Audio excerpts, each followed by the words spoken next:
Speaker sir, कुछ ही दिन पहले मैं मणिपुर गया। हमारे प्रधानमंत्री नहीं गए, आज तक नहीं गए,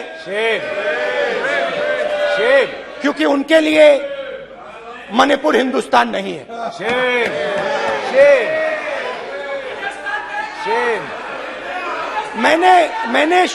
मैंने मणिपुर शब्द प्रयोग किया, मगर आज की सच्चाई यह है कि मणिपुर नहीं बचा है। मणिपुर को आपने दो भाग में कर दिया है, मणिपुर को आपने बांट दिया है, तोड़ दिया है। मैं मणिपुर में रिलीफ कैंप्स में गया। रिलीफ कैंप में आज जा रहा हूं।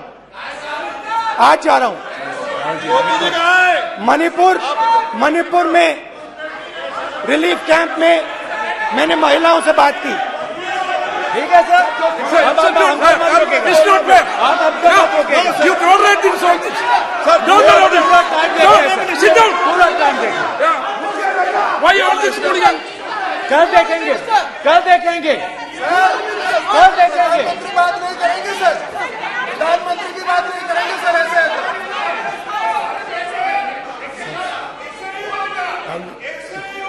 सूद समय मैं मणिपुर गया और मणिपुर के कैंप्स में मैंने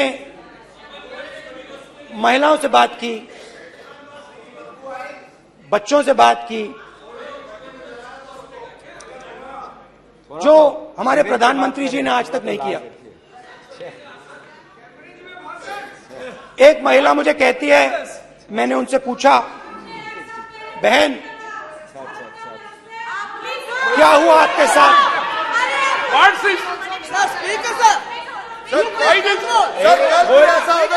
एक एक मंत्री बोल रहे हैं, एक मंत्री खड़े होके बोल रहे हैं, एक मंत्री खड़े होके ऐसे कर रहे हैं, एक मंत्री खड़े होंगे तो पूरे सांसद खड़े होंगे यहाँ पे, पूरे सांसद खड़े होंगे यहाँ पे। बैठे नहीं है, चुप करिए, पूरे सब खड़े होंगे, पूरे सब खड़े होंगे।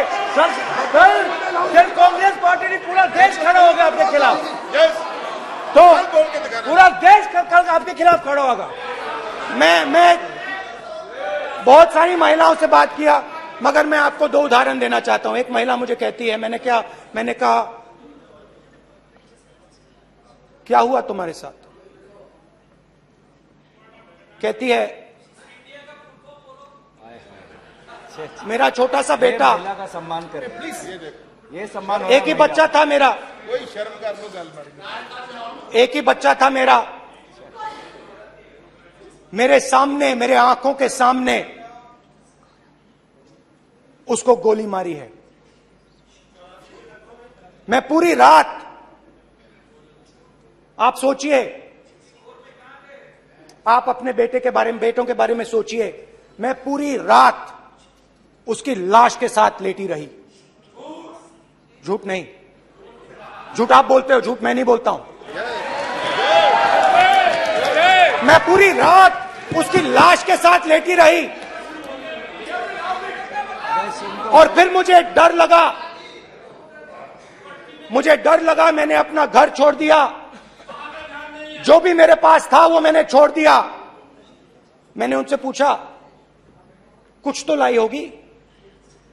कहती है, नहीं, सिर्फ मेरे जो कपड़े हैं ये मेरे पास हैं। और फिर इधर उधर ढूंढती है और एक फोटो निकालती है और मुझे कहती है, यही मेरे पास अब बची है।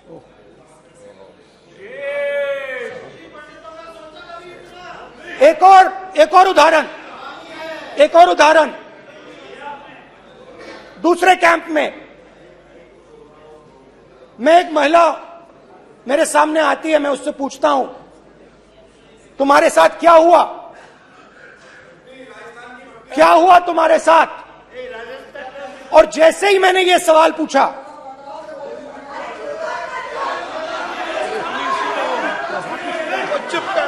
जैसे ही मैंने ये सवाल पूछा,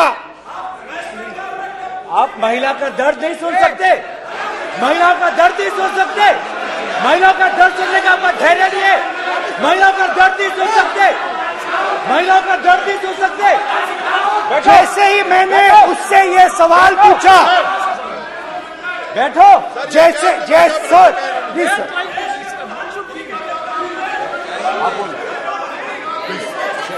शर्म करिए, शर्म करिए। जैसे ही मैंने उससे सवाल पूछा तुम्हारे साथ क्या हुआ, शर्म नहीं है तेरे को? वैसे ही 1 सेकंड में वो कांपने लगी।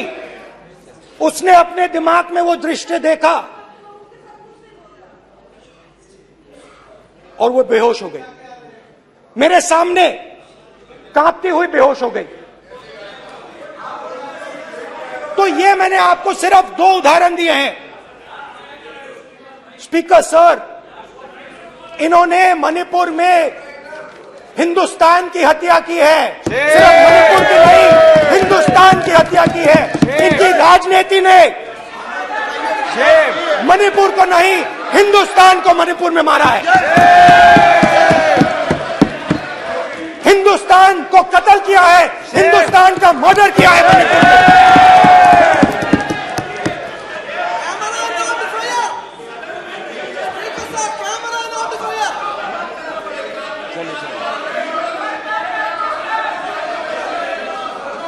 अरे 2 भाग किए हैं, शर्म करिए जी।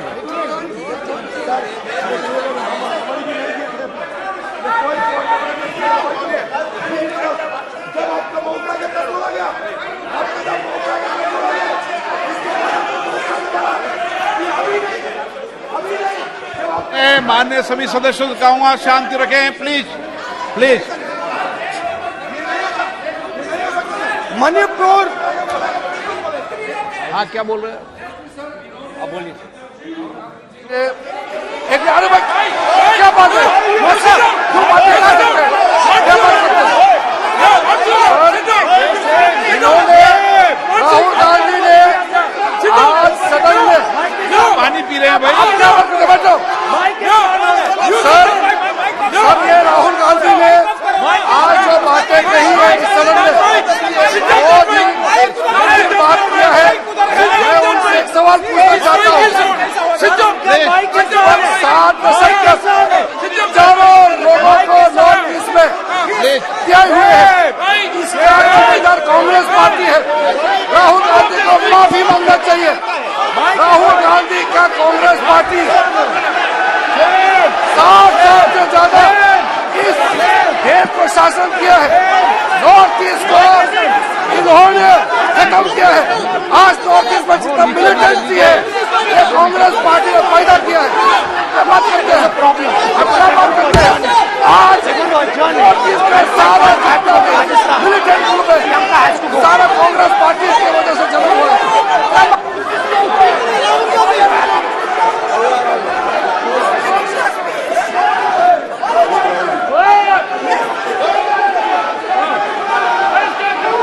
ओके, बैक आजा, बैक हेमंत, सबको पीछे ले आओ। बैक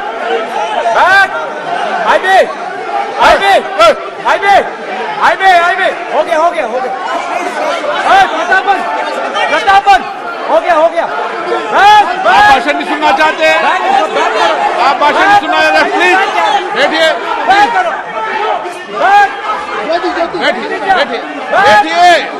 प्लीज बैठिए, प्लीज बैठिए,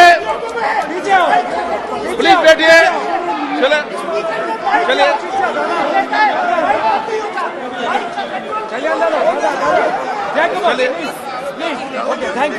थैंक यू।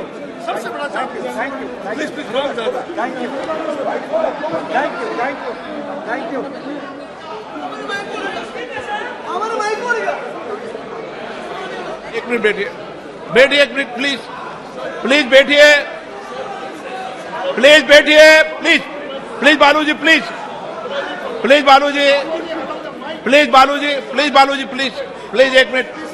एक मिनट प्लीज बैठिए। माननीय सदस्यगण, ऐसे नहीं सकते। जिस तरीके का व्यवहार आप टेबल पर आकर कर रहे हैं, इस तरीके ऐसे सदन नहीं चलेगा, ये तरीका ठीक नहीं है। जब मैंने किसी को कहा है तो कहा है, ऐसे सदन नहीं चलेगा। आप सदन नहीं चलाना चाहते, अलग बात है। आप अपनी बात कहिए, गलत तरीका ये। नो, ऐसे सदन चलने वाला नहीं है। जो माननीय सदस्य टेबल पर हैं, उनके खिलाफ कार्रवाई होगी। प्लीज बैठिए, बैठिए, बैठिए, आप भी बैठिए, आप भी बैठिए। माननीय मंत्री जी, माननीय मंत्री जी, प्लीज बैठिए। भारत सदन है, माता, प्लीज बैठिए, भारत माता, प्लीज बैठिए। Please brother. मैं बहुत शांति से सुन रहा हूं, इसका तरीका ये नहीं है उचित हो कि आप टेबल पर आए। नहीं, गलत, गलत तरीका ये। आप जैसे मैंने माननीय सर प्लीज, जैसे मैंने, प्लीज ब्रदर, प्लीज, भैया पानी लो, पानी लो। जैसे मैंने भाषण के शुरुआत में बोला, भारत एक आवाज है, भारत हमारी जनता की आवाज है, दिल की आवाज है। उस आवाज की हत्या आपने मणिपुर में की। इसका मतलब भारत माता की हत्या आपने मणिपुर में की।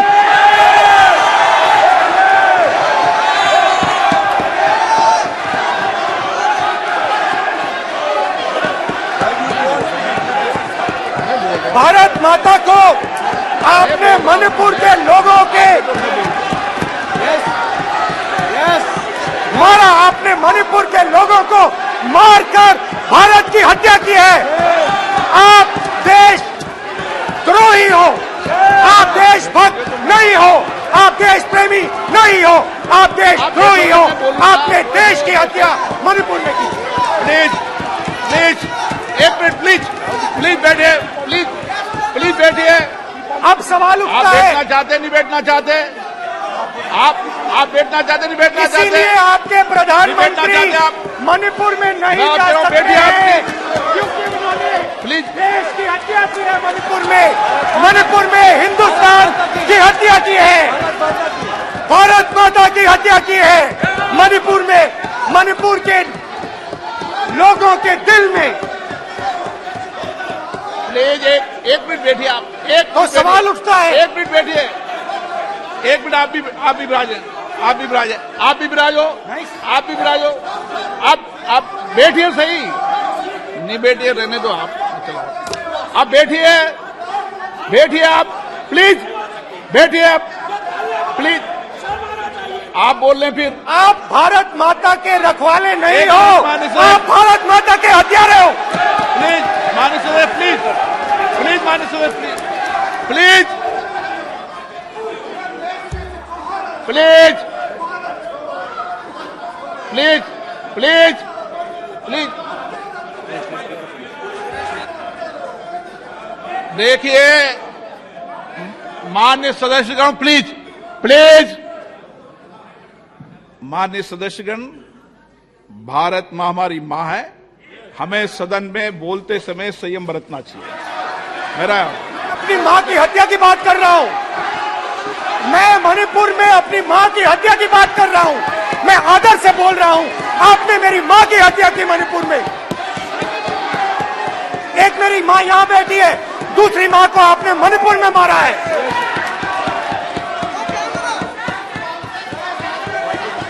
और हर रोज जब तक आप हिंसा को बंद नहीं करोगे, तब तक आप मेरी मां की हत्या कर रहे हो।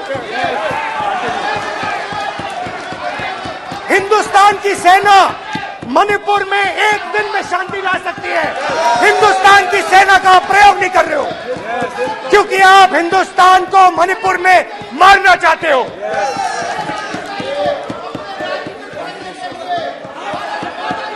तो अगर नरेंद्र मोदी जी हिंदुस्तान की आवाज नहीं सुनते हैं, अगर हिंदुस्तान के दिल की आवाज नहीं सुनते हैं, तो किसकी आवाज सुनते हैं? दो लोगों की आवाज सुनते हैं, इसकी आवाज सुनते हैं, इसकी आवाज सुनते हैं, माननीय सदस्य और इसलिए सुनते हैं। नो एक गलत तरीका माननीय सदस्य, देख लीजिए गलत तरीका है। अडानी जी के लिए मोदी जी ने क्या काम किया है, देख माननीय लीजिए। सदस्य ये पहले आप और ये क्वेश्चन बाद लेकर आए, में। गलत तरीका आपका। माननीय सदस्य आपका गलत तरीका है, आप सीनियर सदस्य हैं, आप इस तरीके का व्यवहार सदन में मत करिए। आप बात करिए, लेकिन इस तरीके से पोस्टर लाना ये उचित नहीं है किसी तरीके से। रावण दो लोगों की सुनता था, रावण दो लोगों की सुनता था, मेघनाथ और कुंभकर्ण। वैसे ही नरेंद्र मोदी दो लोगों की सुनते हैं, अमित शाह और अडानी। भाई और बहनों, लंका को हनुमान ने नहीं जलाया था, लंका को रावण के अहंकार ने जलाया था। प्लीज माननीय सदस्य आप संयमित बोले, आप ये सदन है, आप तरीके से बोलिए। माननीय राम सदस्य ने रावण को नहीं मारा था, रावण के अहंकार ने रावण को मारा था। आप पूरे देश में केरोसिन फेंक रहे हो, पूरे देश में आप केरोसिन फेंक रहे हो। आपने मणिपुर में केरोसिन फेंकी और फिर चिंगारी लगा दी, अब आप हरियाणा में कर रहे हो, पूरे देश को आप जलाने में लगे हो। आप पूरे देश में भारत माता की हत्या कर रहे हो। धन्यवाद speaker. You are not India, for India is not corrupt. India believes in merit and not dynasty. And today of all the days, people like you need to remember what was told to the British: quit India, corruption quit India, dynasty quit India. Merit now finds place in India. अध्यक्ष महोदय,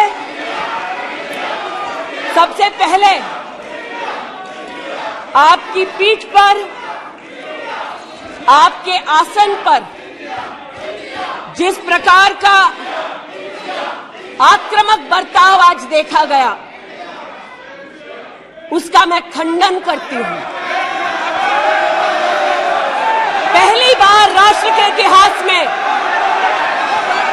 भारत मां की हत्या की बात की और Congress party यहां पर तालियां बजाती रही। जो भारत की हत्या की बात पर कांग्रेस पार्टी ने ताली पीटी आज इस सदन में, इस बात का संकेत पूरे देश को दिया कि मन में गद्दारी किसकी है। मैं आज हिंदुस्तानी होने के नाते कहती हूं, मणिपुर खंडित नहीं है, विभाजित नहीं है, मेरे देश का अंग है।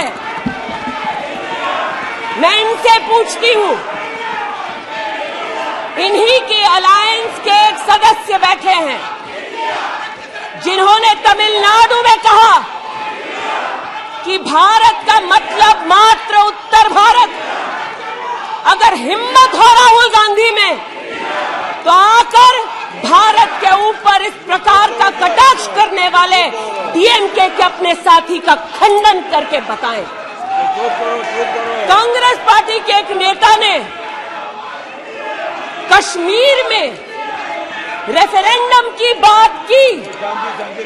अगर हिम्मत है गांधी खानदान में तो इस सदन में और इस देश को बताए कि कश्मीर को देश से हटाने की साजिश में कांग्रेस के उस नेता का वक्तव्य क्यों है।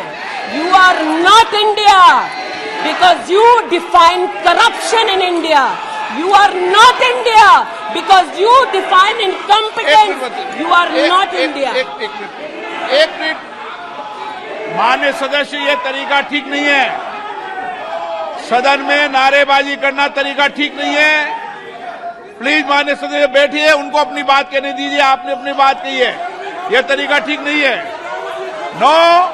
नो गलत तरीका है आपका, नो गलत तरीका है आपका। स्मृति जी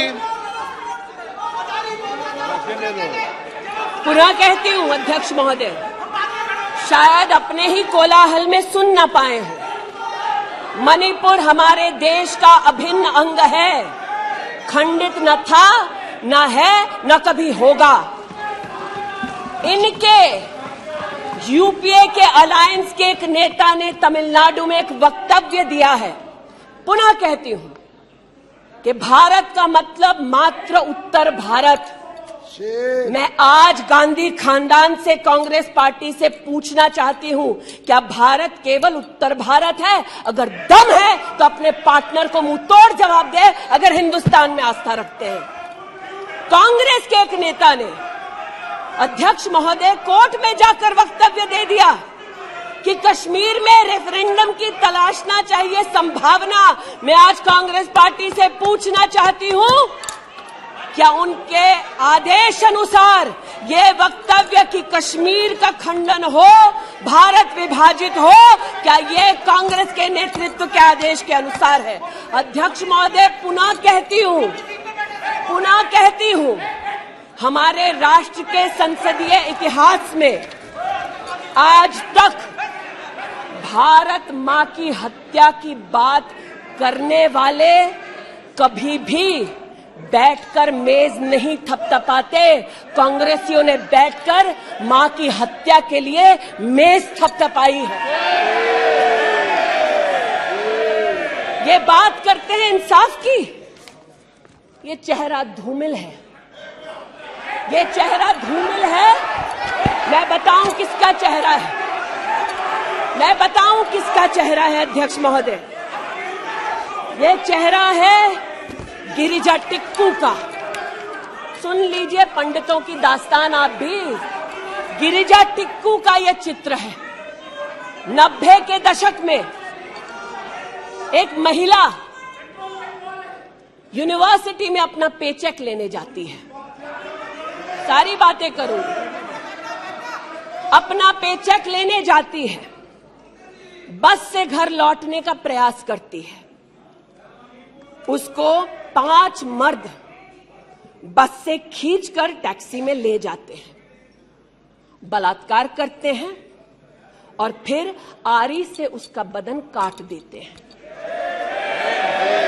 जब गिरिजा टिक्कू के जीवन पर एक फिल्म में एक प्रति आया,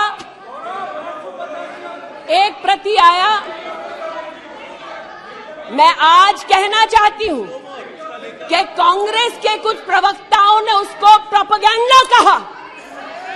सरला भट्ट, आप नहीं चाहते कश्मीरी पंडितों की दास्तान कहीं सुनाई जाए, आप नहीं चाहते वो आइडेंटिफाई हो एज विक्टिम्स। सरला भट्ट मेडिकल स्टाफ थी। 90 के दशक में उसको उसके इंस्टीट्यूट से अगवा करके गैंग रेप किया गया और सड़क के किनारे रखा गया।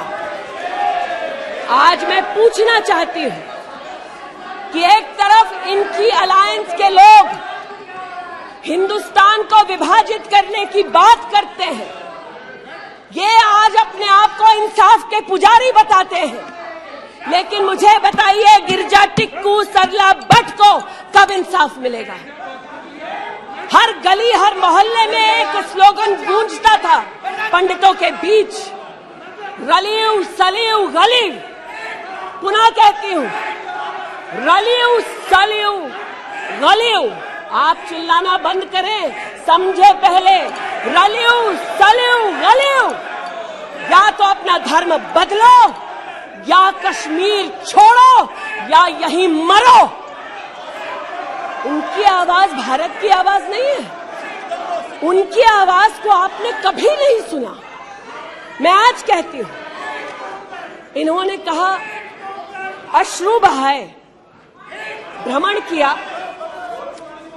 84 के दौरान में। मुझ जैसे कई लोग देश की राजधानी में थे और किसी का वक्तव्य ना सुने। अध्यक्ष जी, एक पत्रकार है प्रणय गुप्ता, उन्होंने लिखा कि सिख बच्चों को कैस्ट्रेट करके उनके अंगों को उनकी मां के मुंह में ठूसा गया। आज बोलती हूं, त्रिलोकपुरी में 30 औरतों को इकट्ठा करके चीला गांव में ले जाकर उनका बलात्कार किया। सुल्तानपुरी में एक महिला ने एफिडेविट दी है, मेरे हस्बैंड को मार दिया, बेटी को शादी से एक रात पहले उठाकर ले गए और उसका बलात्कार किया। एक 45 साल की मां ने कहा सिख दंगों के दौरान कि ना सिर्फ मेरे पति को मारा, ना सिर्फ मुझे गैंगरेप किया, बल्कि मेरे सामने मेरे बेटे पर केरोसिन छिड़ककर उसको आग लगा दी गई। और आज ये भारत की बात करते हैं। कहते हैं कि कश्मीर से कन्याकुमारी तक 130 दिन चल रहे थे। मैं जोड़ों के दर्द पर भाषण नहीं दूंगी अध्यक्ष महोदय, लेकिन इतना जरूर कहूंगी कि जिन वादियों को हिंदुस्तान ने खून से सना देखा है, जिन वादियों में गोलियों की आवाजें हर दिन सुनाई देती थी, जब ये उन वादियों में गए तो जैसे कश्मीरी कहते हैं शीन जंग कर रहे थे, बर्फ के गोलों के साथ अपने के किसी परिजन के साथ खेल रहे थे। अध्यक्ष महोदय, ये तब संभव हुआ जब प्रधानमंत्री मोदी ने धारा 370 हटाई। आज इस सदन में उल्लेख हुआ है कि ये गए हैं, I have been to Manipur, you might have not been. आज इस सदन में उल्लेख हुआ है कि ये यात्रा में गए और यात्रा में क्या आश्वासन दिया कि अगर इनका बस चले तो धारा 370 ये पुनः स्थापित कर दे। धारा 370 की वजह से कश्मीर की बेटियों को दहेज के लिए अगर प्रताड़ित किया जाता था तो वहां की बेटियों के पास कानून का सहारा नहीं था, क्योंकि इन्होंने धारा 370 लगाई। कश्मीर में अगर बेटियां प्रदेश के बाहर ब्याही जाती थी तो उनके पैतृक संपत्ति पर उनका अधिकार समाप्त हो जाता था, क्योंकि इन्होंने धारा 370 लगाई। कश्मीर में अगर 14 साल से कम उम्र की बच्ची का 18 साल से कम उम्र की बच्ची का ब्याह रचा दिया जाता था तो उसे कानून का संरक्षण नहीं मिलता था, क्योंकि इन्होंने धारा 370 लगाई। आज जो भग गए हैं सदन से, उनसे कहना चाहती हूं कि इस देश में न धारा 370 लौटेगी। इस देश में कभी भी पंडितों को रलिव सलिव गलिव का धमकी कोई देने वाले बचेगा नहीं। आज कई यहां पर बहनें उपस्थित हैं जो वहां से अपनी आक्रोश को और राहुल जी के प्रति समर्थन को व्यक्त कर रही हैं। 84 के दंगों का विवरण सुनकर, गिरिजा टिक्कू का विवरण सुनकर, और मैंने स्वयं अध्यक्ष जी मणिपुर के मुख्यमंत्री से बात कर त्वरित रूप से वहां पर लोग पकड़े जाएं, ना सिर्फ इसका वहां पर निवेदन किया बल्कि वो लोग पकड़े गए। सीबीआई की इंक्वायरी जारी है। लेकिन जो आज यहां बैठे हैं, मैंने उनसे पूछना चाहती हूं, जो चले गए, उन्होंने कहा वो राजस्थान गए, और राजस्थान में क्या हुआ महोदय? गिरिजा टिक्कू को तो 90 के दशक में आरी से काट दिया गया था।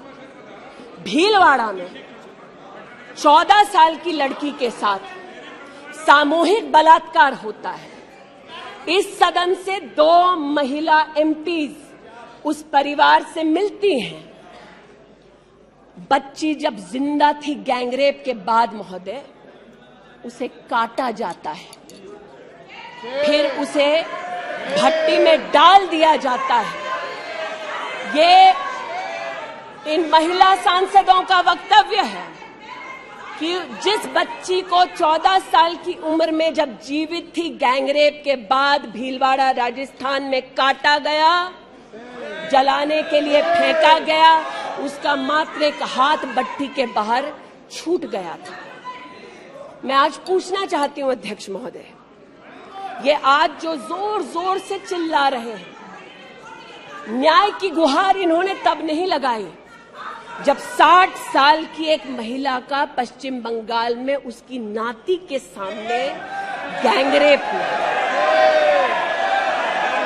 कोर्ट में केस लंबित है, इनका दिल नहीं दहला और पूछ रहे थे कि मणिपुर के बारे में आप नॉर्थ ईस्ट के बारे में नहीं जानते। जिन्होंने प्रस्तावना की उनसे कहती हूँ, नल्ली का मैसेकर हुआ, 5 मिनट के लिए कांग्रेस की एक नेत्री गई, लेकिन इनका क्या रुख था तब।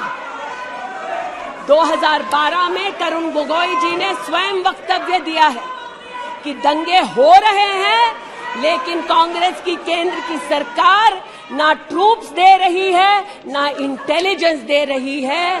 कोकराझार की बात करते हैं, ये मेरा वक्तव्य नहीं है, तब के कांग्रेस के मुख्यमंत्री तरुण गोगोई का वक्तव्य है। कोकराझार में हिंसा होती है, धुबड़ी में 3-3 महीने कर्फ्यू रहता है।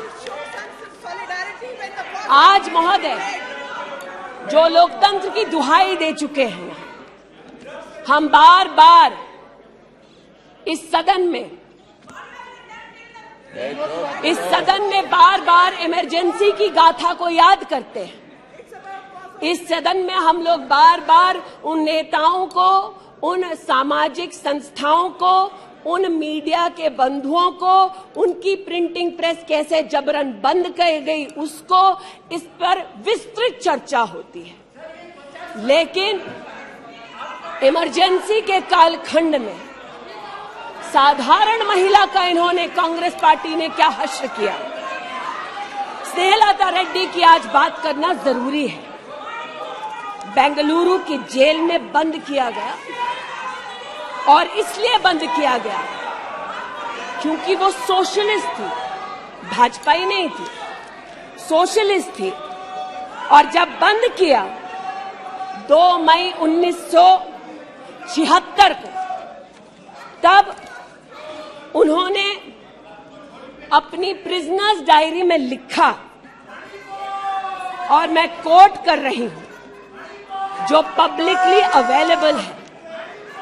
As a woman comes in, she is stripped naked in front of everyone else. When a human being is sentenced, is the punishment not enough? Must the human body be degraded and humiliated? ये स्नेहलता रेड्डी के शब्द है, जो उन्होंने emergency के कालखंड में jail में लिखे, अपनी अचीवमेंट्स को बताते हुए। जून 6, 1974 में स्नेहलता रेड्डी लिखती है, that at least I have achieved something here. I have stopped the horrible beatings the women prisoners used to get. ये कांग्रेस का इतिहास है, और ये भारत की बात करते हैं। अस्थमा की पेशेंट थी ये महिला, जेपीजी को तो डायलिसिस ना करने दिया, अस्थमा की इस पेशेंट को दवा नहीं लेने दी। वो 2 बार एस्थमेटिक कोमा में गई, और एस्थमेटिक कोमा में जाते जाते जब उनकी हालत बिगड़ी तो पैरोल पर उनको 15 जनवरी 77 में छोड़ा। चार्जशीट में इस औरत का नाम नहीं था, और 5 दिन बाद उनका देहांत हो गया। इनका इतिहास खून से सना है, और जिनकी हत्या हुई, आज वो इनको कटघरे में नहीं ला सकते, इसलिए आज इस सदन में मैं उनका नाम ले रही हूं, उनके बारे में बोल रही हूं। चाहते हैं कि मणिपुर पे चर्चा हो, मणिपुर पे चर्चा करने के लिए बार बार पार्लियामेंट्री अफेयर्स मंत्री ने गुहार लगाई, बार बार देश के गृह मंत्री ने कहा, हमारे श्रद्धेय राजनाथ जी ने भी कहा कि आप मणिपुर पे सदन पर चर्चा कीजिए, हम चर्चा के लिए तैयार हैं, भागे ये, हम नहीं, भागे ये और हम नहीं। और भागने के पीछे कारण क्या? क्योंकि गृह मंत्री जब बोलने लगेंगे, पढ़ते जब खुलने लगेंगी, तब ये मौन साध लेंगे। मौन मुद्रा का उल्लेख हुआ था, मौन थे ये लोग कई चीजों पर और आज भी हैं। अध्यक्ष महोदय, मेरे हाथ में केपीएमजी की एक रिपोर्ट है जो इनके कार्यकाल से संबंधित है, जो कहता है कि करप्शन की वजह से यूपीए की कार्यकाल में हमारे देश की जीडीपी की ग्रोथ को 9% का नेगेटिव इंपैक्ट होगा। ये अंतर्राष्ट्रीय एजेंसीज बोल रही थी, लेकिन ये चुप थे, आज भी चुप हैं। जो लोग जीरो लॉस थियरी सिखाते थे, आज उसी कांग्रेस के एक नेता को कोयला घोटाले के लिए सजा हुई है और वो चुप है। लेकिन चुप और बहुत सारी चीजों में रहे महोदय। 2005-06 में यूपीए की सरकार को यह ज्ञात हो गया था कि खुले में शौच करने की वजह से महिलाओं का बलात्कार हो रहा है। 2005-06 में इनको पता था, ये सरकारी सर्वे में ज्ञात हुआ है, लेकिन ये चुप थे। 2010 में वर्ल्ड बैंक की रिपोर्ट ने कहा, इनकी तब सरकार थी, कि स्वच्छता न होने की वजह से देश की जीडीपी पर 6.4 का नेगेटिव इंपैक्ट है। ये चुप रहे। महिला का बलात्कार खुले में शौच में हो रहा था, इनको पता था, ये चुप रहे। 2014 तक देश में केवल 39% आबादी को इन्होंने टॉयलेट की व्यवस्था सुनिश्चित करके दी। 2019 तक 100% कवरेज हुआ। 110 मिलियन टॉयलेट। ये हंसते हैं इस पे अध्यक्ष जी। शायद इनको पता नहीं है कि एक महिला के लिए दिन की शुरुआत में शौच के लिए बाहर जाना या सूर्यास्त का इंतजार करना, शौच के लिए बाहर जाना और वहां उसका शारीरिक शोषण होना, बलात्कार होना, ये कितनी बड़ी सामाजिक और क्रिमिनल चुनौती है, इस बात से इनको कोई सरोकार नहीं, इसलिए उपहास का विषय बनाते हैं। आज मुझे ये कहते हुए शर्मिंदगी है कि मैं यहां पर कह रही हूं कि खुले में शौच करने वक्त औरत का बलात्कार होता है, ये उपहास उड़ा रहे हैं और महिला उपहास उड़ा रही है। शायद यही लक्षण है कांग्रेस नीत अलायंस के कि औरत का बलात्कार हो तो ये हंसे, भारत मां की हत्या की बात हो तो ये यहां पर तालियां पीटे, ये कांग्रेस का लक्षण है। इनकी प्रस्तावना के वक्त ये कहा गया कि हम बात करेंगे, मात्र एक व्यक्ति से, हम किसी मंत्री से बात नहीं करेंगे, क्योंकि मंत्रियों की कार्यशैली पर इनको चर्चा नहीं करनी। और शायद सच भी है, इनका अपना अनुभव है कि इनके यहां पावर का केंद्र बिंदु एक था। यहां पर फर्क यह है कि हम सब कलेक्टिव रिस्पॉन्सिबिलिटी के भागीदार हैं। इसलिए आज जब गजेंद्र शेखावत जी के मंत्रालय की ओर से टॉयलेट की व्यवस्था होती है, तो मैं एक महिला सांसद और नागरिक के नाते इनका भी उतना ही अभिनंदन करती हूं जितना कि प्रधानमंत्री जी का। जल जीवन मिशन महोदय, हमारे देश में जब इनकी सरकार थी तो मात्र 3 करोड़ परिवारों तक नलके से पानी पहुंचता था।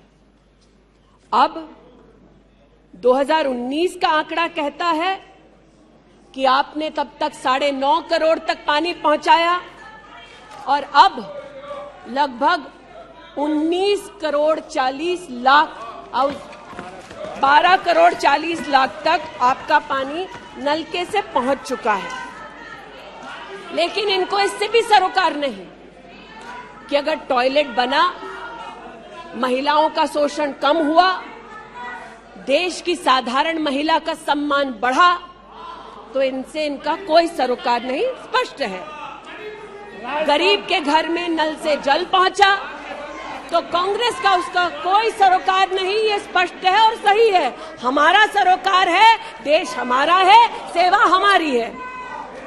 आज ये उत्तेजित है कि मैं इस सदन में मंत्रिमंडल के अपने कई सहयोगी साथियों का वर्णन करती हूं। एक ऐसी महिला मंत्री का वर्णन कर रही हूं जो वर्तमान में नहीं है। जनधन के माध्यम से 23 करोड़ महिलाओं का बैंक का खाता खुला। ये इनके लिए कोई मान्यता नहीं रखता, ये मुझे स्वीकार है, ये हमारे लिए अहम है। मुद्रा के माध्यम से 40 करोड़ लोगों को जो जीवन में कभी व्यवसाय नहीं कर पाते थे, जिनके पास कांग्रेस की पर्सनल डायलिंग मशीन नहीं थी, उनको मुद्रा का लोन मिला। 27 करोड़ लोन महिलाओं को दिए गए। महिलाओं को अपना व्यवसाय शुरू करने के लिए 23 लाख करोड़ रुपया सैंक्शन किया गया मुद्रा के माध्यम से। इनका उससे कोई सरोकार नहीं। 8 करोड़ नौजवान हमारे राष्ट्र के इतिहास में फर्स्ट टाइम एंटरप्रेन्योर्स बने। इनका उससे कोई सरोकार नहीं। 1,80,000 अकाउंट्स में स्टैंड अप इंडिया का 40,000 करोड़ का पैसा दिया गया।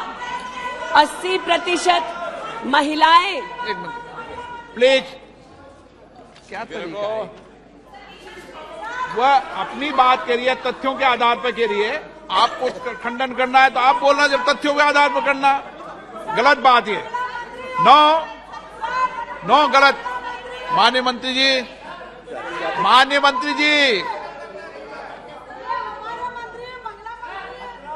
आपकी अनुमति से सर मैं पुनः बोलूं तो जैसा कि मैंने कहा, महिला का अगर आर्थिक सामाजिक उत्थान होता है तो इससे इनको कोई सरोकार नहीं। सेल्फ हेल्प ग्रुप की बात करते हैं। जब इनकी सरकार थी तब मात्र 19 लाख सेल्फ हेल्प ग्रुप्स को इन्होंने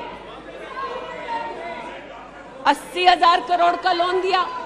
हमने 9 करोड़ महिलाओं को 5 लाख करोड़ की आर्थिक व्यवस्था करके दी देश के सेल्फ हेल्प ग्रुप में। यह हमारा अभिमान है। जो आज महिला के बारे में चर्चा कर रहे हैं, टोका-टोकी बंद करो सर। जब इन्होंने महिला संबंधित बजट की व्यवस्था की तब इनके कार्यकाल से 130% ज्यादा बजट हमारे प्रधानमंत्री जी ने देश की महिलाओं को समर्पित किया। ये हमारा अभिमान है। आयुष्मान भारत के अंतर्गत 10 करोड़ परिवारों में महिलाओं को आयुष्मान भारत का कार्ड मिला। आज तक 2 करोड़ 60 लाख महिलाओं ने हॉस्पिटल वेलनेस सेंटर में सुविधाएं ली। ब्रेस्ट कैंसर में 12 करोड़, सर्विकल कैंसर में 8 करोड़ महिलाओं ने स्क्रीनिंग कराई। इनका उससे कोई सरोकार नहीं, बल्कि इनका उनसे सरोकार है दिल्ली में, जिन्होंने आयुष्मान भारत योजना दिल्ली में लागू ही नहीं की। इनका उनसे सरोकार है। देश में मोदी सरकार में 3 करोड़ 84 लाख घर बने, जिनमें से 2 करोड़ 86 लाख महिलाओं को मिले। इनका उनसे कोई सरोकार नहीं, क्योंकि गरीब महिला लखपति दीदी बन गई, वो हमारा अभिमान है, इनका नहीं। हमारे देश में 8 करोड़ 50 लाख बेटियों ने समग्र शिक्षा के माध्यम से स्कूल में सेवा ली, मुफ्त टेक्स्ट बुक की सेवा ली। बेटियां का ये उपलब्धि हमारा अभिमान है, इनका नहीं। 5 लाख से ज्यादा बेटियों के लिए स्कूलों में अलग से टॉयलेट की व्यवस्था हुई। ये इनका अभिमान नहीं, हमारा अभिमान है। हमें अपनी बेटियों पे गर्व है। 5 लाख दिव्यांग बेटियों को मंथली स्टाइपेंड मिलता है। ये सेवा हम देश की बेटियों को दे सकते हैं। ये हमारे लिए बहुत बड़ा प्रभु का उपकार है। 1,28,000 बेटियों को मेरिटोरियस स्कॉलरशिप दी जाती है, 12,000 रुपए की हर साल। ये सेवा का मौका परिवारों ने हमको दिया। 2 लाख से ज्यादा बेटियों को सेल्फ डिफेंस की ट्रेनिंग दी जा रही है। आज एलिमेंट्री एजुकेशन में बेटियों की एनरोलमेंट 100% है इस देश में। ये हमारे देश के लिए गौरव की बात है। आज पहली बार फीमेल एनरोलमेंट उच्च शिक्षा में महोदय 2 करोड़ से ज्यादा हुआ है महिलाओं का। ये देश के लिए गौरव की बात है। आज दलित बेटियों का एनरोलमेंट बढ़ा है 38%। दलित बेटियों का उल्लेख करती हूँ, ये चिल्लाते हैं इनको दलित बेटियों से सरोकार नहीं, हमको है। ये हमारे लिए गर्व की बात है। आदिवासी बच्चे, लड़कियां 63% उनका एनरोलमेंट बढ़ा महोदय। आदिवासी बच्चों के साथ इनका कोई सरोकार नहीं। आदिवासी बेटियों ने हमारे प्रधानमंत्री को सेवा का मौका दिया। ये हमारे लिए प्रभु की असीम कृपा है। नॉर्थ ईस्ट की बात करते हैं तो महिला ने नॉर्थ ईस्ट में 34% की इंक्रीज हुई है एनरोलमेंट में। नॉर्थ ईस्ट के मेरे सभी साथियों को, चाहे वो सदन में कहीं भी बैठे हों, महिलाओं की दृष्टि से मैं अभिनंदन देती हूं। आज हमारे देश में महिला जो पीएचडी करती है 99.2% की वृद्धि हुई है एनरोलमेंट में पीएचडी करने वाली महिलाओं में। ये हमारे लिए हिंदुस्तानी होने के नाते गौरव की बात है। आज जो महिला शैक्षिक संस्थानों में सेवा दे रही, यूनिवर्सिटीज में, इंस्टीट्यूशंस में, कॉलेजेस में 66%, 66% उनकी वृद्धि हुई है। आप हो करते जाएं, हम तो उनके लिए बल्ले बल्ले ही करेंगे। आज मुझे ये कहते हुए खुशी है कि हमारे लेबर मिनिस्ट्री ने कहा है कि ईपीएफ में 28,70,000 महिलाओं ने अब अपने आप को सब्सक्राइबर बनाया है। आज 2017 से लेकर 22 तक लगभग 1400 महिला साइंटिस्ट को भारत सरकार की विविध स्कीम्स के अंतर्गत सहयोग मिला है। आज महिलाओं को मैटरनिटी लीव में 26 हफ्ते की पेड मैटरनिटी लीव मोदी सरकार ने सुनिश्चित की है। आज महिलाओं ने 3 करोड़ बेटियों ने, महिलाओं ने प्रधानमंत्री मातृ वंदना योजना के अंतर्गत 13,700 करोड़ रुपया अपने बैंक के खाते में पाया है। इस सेवा के लिए प्रधानमंत्री जी को आभार और बेटियों का अभिनंदन। आज हमारे देश की बेटियां सैनिक स्कूल में पढ़ सकती हैं। इस ऐतिहासिक निर्णय के लिए रक्षा मंत्री जी, प्रधानमंत्री जी को आभार। आज हमारी देश की बेटियां आर्म्ड फोर्सेस में परमानेंट कमीशन पा चुकी हैं। हमारे देश का गौरव बढ़ाने के लिए ऐसी बेटियों का आभार। आज जो महिला और महिला हक के लिए यहां बोल रहे हैं,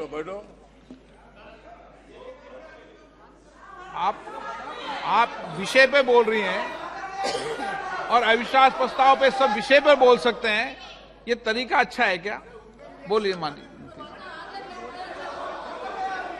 महोदय। वो भी शायद मजबूर हैं, उनको भी रिमोट से डायरेक्शन आया है। इतना ही कहना चाहती हूँ कि आज एक तरफ हमारी बेटियों ने सैनिक स्कूल में, आर्म्ड फोर्सेस में अपने प्रतिभा के आधार पर देश का गौरव बढ़ाया है। दूसरी ओर बिना किसी पुरुष सहयोगी के हिंदुस्तान के इतिहास में पहली बार 4,300 13 मुस्लिम बहनें अकेली हज के लिए गईं और सुरक्षित हिंदुस्तान लौटी। जो महिला हक की बात करते हैं महोदय, उनसे कहना चाहती हूं, महिला हक को संरक्षित करने के लिए जब हमारी सरकार ट्रिपल तलाक के कलंक को मिटाना चाहती थी, तब महिला के हक में नहीं बल्कि वोट बैंक के लालच में इन्होंने सदन की कार्रवाई को त्याग दिया था। आज जब ये महिला सुरक्षा की बात करते हैं महोदय, तो ये कहना उचित होगा कि एक तरफ निर्भया फंड की रचना की घोषणा करते हैं 13 में, एक काम निर्भया फंड में नहीं करते, लेकिन जो निर्भया के बलात्कारी हैं उनको कांग्रेस नित अलायंस के लोग बलात्कारी के हाथ में 10,000 रुपए और एक सिलाई की मशीन देते हैं। आज हमें इस बात का गौरव है कि देश में 42 प्रोजेक्ट्स 5,000 करोड़ की लगभग लागत से भारत सरकार के सौजन्य से बन रहे हैं। जो महिला सुरक्षा के लिए ये न कर पाए, वो आज प्रधानमंत्री मोदी कर रहे हैं। आज integrated emergency response management system के अंतर्गत देश के 983 रेलवे स्टेशन पर महिला पैसेंजर्स के लिए 24 घंटे सुरक्षा का प्रावधान किया गया। आज कोंकण में वीडियो सर्वेलेंस सिस्टम की विशेष व्यवस्था महिला संरक्षण और महिला सुरक्षा के लिए की गई। आज चूंकि रेल मंत्री बैठे हैं, आर्टिफिशियल इंटेलिजेंस के आधार पर facial recognition system, integrated surveillance system, ये सब भारत सरकार के सौजन्य से महिला सुरक्षा के लिए प्रधानमंत्री मोदी ने सुनिश्चित की। एक बात पर मैं आपत्ति अभी दर्ज करती हूं अध्यक्ष जी, कि जिनको आज मुझसे पहले वक्तव्य देने का अधिकार दिया गया, उन्होंने जाते जाते एक अभद्र यहां पर लक्षण के दर्शन दिए। It is only a misogynistic man who can give a flying kiss to a parliament which seats female members of parliament. ऐसी गरिमा विहीन आचरण को इस देश के सदन में कभी नहीं देखा गया। ये उस खानदान के लक्षण हैं, या आज सदन में देश को पता चले। लेकिन कहां गए हैं, वहां पर क्या हालात हैं अध्यक्ष महोदय? गोद भराई के नाम पर राजस्थान में भास्कर ने लिखा है कि राजस्थान की कांग्रेस की सरकार जेब भराई कर रही है। 13 से 20 महीने का घरबाशय दिखाया जा रहा है राजस्थान में, और भारत की तिजोरी से पैसा लूटा जा रहा है। इनका सरोकार महिला उत्थान से नहीं, ये महिला के बारे में क्या सोचते हैं, इनकी क्या हरकतें हैं, इनके नेता ने जाते जाते यहां पर उसको प्रसारित कर दिया है। लेकिन इन्हें सरोकार इनके नेता को किससे है? चीन से है। तो चूंकि सब चीन में इतनी रुचि लेते हैं कांग्रेस पार्टी के नेता, इसलिए आज एक सुखद समाचार भी सुनाती हूं। चीन में 31st यूनिवर्सिटी गेम्स हुआ। 1959 से लेकर आज तक भारत को मात्र 18 पदक मिले। इस बार 26 मेडल का रिकॉर्ड हिंदुस्तान के बच्चों ने स्थापित किया। भारत मां के टुकड़े के लिए तालियां बजाते थे, भारत मां के बच्चों के लिए तो बजा दो। 11 गोल्ड, 5 सिल्वर, 10 ब्रॉन्ज। आज देश के यूनिवर्सिटी के छात्र देखें कि 31st यूनिवर्सिटी गेम में भारत का नाम रोशन करने वाले छात्रों के लिए मैं गुहार लगा रही हूं कि कांग्रेस पार्टी यहां अभिनंदन कर दे, लेकिन वो अभिनंदन से भारत के बच्चों को वंचित रखते हैं।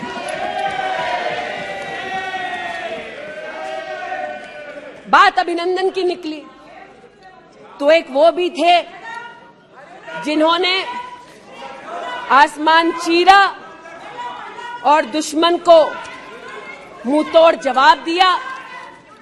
आज जो व्यक्ति यहां पर भारत की आवाज का उल्लेख कर रहे थे, उन्होंने भारत की आवाज में आवाज मिलाकर तब नहीं बोला जब आतंकी हमला करते हैं। उन्होंने भारत के आवाज से अपनी आवाज को भिन्न करते हुए इस सदन में भारत के रक्षा बलों से प्रमाण मांगा इस सदन में। लेकिन प्रमाण क्यों मांगा? क्योंकि कुछ लोगों ने कहा होगा, और प्रमाण मांगने का क्या सलीका है, ये मीडिया के मित्रों के माध्यम से आया है ध्यान में देश के। न्यूज क्लिक की आज बात करना थोड़ा मैं जरूरी समझती हूं। न्यूज क्लिक, नेवल सिंघम कुछ पत्रकारों को हिंदुस्तान में लिखते हैं कि किस प्रकार से हिंदुस्तान के खिलाफ न्यूज सर्कुलेट होनी चाहिए, कैसे चाइना के समर्थन में अलग अलग आर्टिकल लिखने चाहिए, और इसे एक बार छपवा दो तो ट्राई कॉन्टिनेंटल पब्लिकेशन इसको इकट्ठा करके फिर काम आगे बढ़ाएगा। मेरे एक पार्लियामेंट्री सहयोगी निशिकांत जी ने इस पर जब विषय उठाया तो मैं स्तब्ध हूं कि कांग्रेस पार्टी ने डिमांड नहीं की कि अगर कोई बाहरी ताकत का पैसा लेकर हिंदुस्तान में व्यवस्थाओं को भंग करना चाहता है, हिंदुस्तान को कलंकित करना चाहता है तो उस पर कार्रवाई करो। ऐसा कांग्रेस का पक्ष नहीं था। कांग्रेस ने पक्ष ये लिया कि जो निशिकांत दुबे के मुंह से शब्द निकले हैं उनको एक्सपंज कर दीजिए। लेकिन ये जो ट्राई कॉन्टिनेंटल पब्लिकेशन है महोदय, जिसके बारे में ना आप ईडी को माने, न्यूयॉर्क टाइम्स को माने, वो ट्राई कॉन्टिनेंटल पब्लिकेशन के जो मुख्य रिसर्चर हैं उनके वक्तव्य को कांग्रेस पार्टी अपने ऑफिशियल फेसबुक पर क्यों डालती है, ये मैं पूछना चाहती हूं। जो जानबूझकर भारत के किसानों के हितों के खिलाफ बोलते हैं, उनका वक्तव्य ट्राई कॉन्टिनेंटल पब्लिकेशन वालों का जो सीनियर फेलो या रिसर्चर है उसका वक्तव्य कांग्रेस, नेशनल कांग्रेस के फेसबुक पर 19 अप्रैल 2019 को क्यों पब्लिश होता है, ये थोड़ा बहुत शोध का विषय है, ये थोड़ा बहुत चर्चा का विषय है। आज मैं ये कहना चाहती हूं कि जब प्रस्तावना हुई, मैं तो प्रस्तावना के विरुद्ध खड़ी हूं। मैं नरेंद्र मोदी जी के नेतृत्व पर राष्ट्र के सभी नागरिकों के साथ पुनः विश्वास दर्शाते हुए अपना वक्तव्य देती हूं। लेकिन राहुल जी ने किस पर विश्वास जताया? राहुल जी ने विश्वास जताया मुस्लिम लीग पर। कहा सेक्युलर पार्टी है। शायद राहुल जी ने ना पढ़ा हो कि 80 के दशक में मुरादाबाद में 83 लोगों को मारने वाली मुस्लिम लीग, राहुल जी को बताना पड़ेगा सेक्युलर कैसे हुई। राहुल जी को आज जवाब देना होगा कि वो राष्ट्रभक्ति की बात करते हैं तो क्या जेएनयू में जाकर जब भारत तेरे टुकड़े होंगे का नारा दे रहे थे वो राहुल गांधी की देशभक्ति थी? राहुल गांधी को आज जवाब देना होगा, है तो नहीं? उनको आज जवाब देना होगा। जिस अफजल गुरु ने इस संसद पर हमला किया, उस अफजल गुरु के संरक्षक समर्थक को कांग्रेस पार्टी ने अपने पार्टी का नेता बना दिया, जिसने कहा यह राहुल गांधी की देशभक्ति है। राहुल गांधी की देशभक्ति आज बताती हूं। इन्होंने घबराइए मत, आप ही के नेता बोलकर गए हैं, घबरा क्यों रहे हैं? बैठिए, आराम से बोल रही हूँ। जरा संक्षेप कीजिए। मैं जी। पुनः बोलना चाहती हूँ अध्यक्ष महोदय, बहुत सारे व्यवधान आए, अब राहुल जी की बात चली है तो कृपा थोड़ी सी जी, कर जी, जी। दीजिए।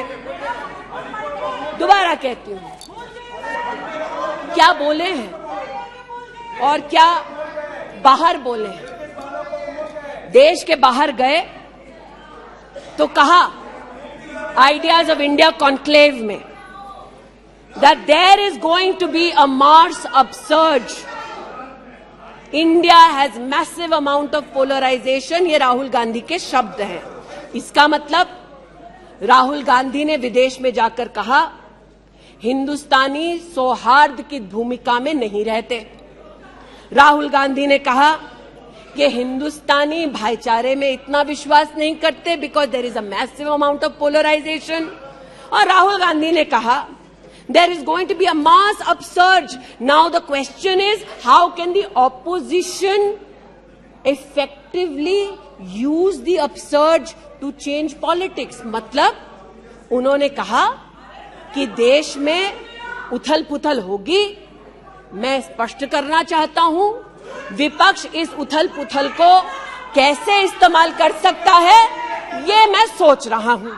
फिर उनका शब्द है देश में केरोसिन फैला है, हमें एक चिंगारी की जरूरत है। आज पूछना चाहती हूं, माचिस ढूंढते ढूंढते राहुल गांधी कहां गए? अमेरिका गए? तंजीम अंसारी के साथ, जो पाकिस्तानी इमाम जावेद अहमद के साथ ताल्लुक रखते हैं, अमेरिका में अपने कार्यक्रमों को उनके साथ करवाया।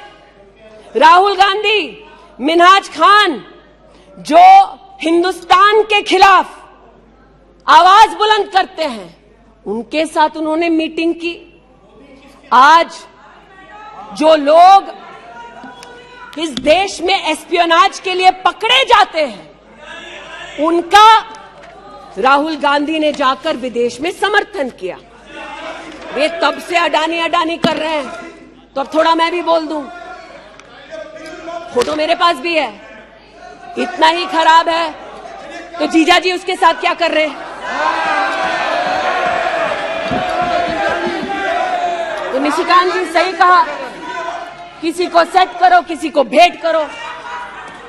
पूछना चाहती हूं, 1993 में मुंद्रा पोर्ट में कांग्रेस की सरकार ने अडानी को जगह दी, तब प्रधानमंत्री कौन थे? कांग्रेस के थे। वित्त मंत्री कौन थे? मनमोहन सिंह थे। अडानी बोल रही हूं। यूपीए के कार्यकाल में अडानी को इन्होंने 72,000 करोड़ का लोन दे दिया। क्यों दिया? राजस्थान में 60,000 करोड़ से ज्यादा का समझौता कर लिया गहलोत जी के साथ, 20,000 एकड़ जमीन ले ली। क्यों किया? केरल में कांग्रेस की यूडीएफ सरकार के साथ पोर्ट का काम क्यों दिया? महाराष्ट्र में जब कांग्रेस के पास सत्ता थी तो फिर कांग्रेस ने अडानी को पोर्ट का काम क्यों दिया? बंगाल में हल्दिया पोर्ट का काम अडानी को क्यों दिया? छत्तीसगढ़ में कांग्रेस पार्टी ने अडानी को काम आदिवासियों ने मना किया, फिर भी क्यों दिया? अब इसमें बेटा कितना सेट होगा, दामाद को कितना भेंट होगा, हम क्या जाने।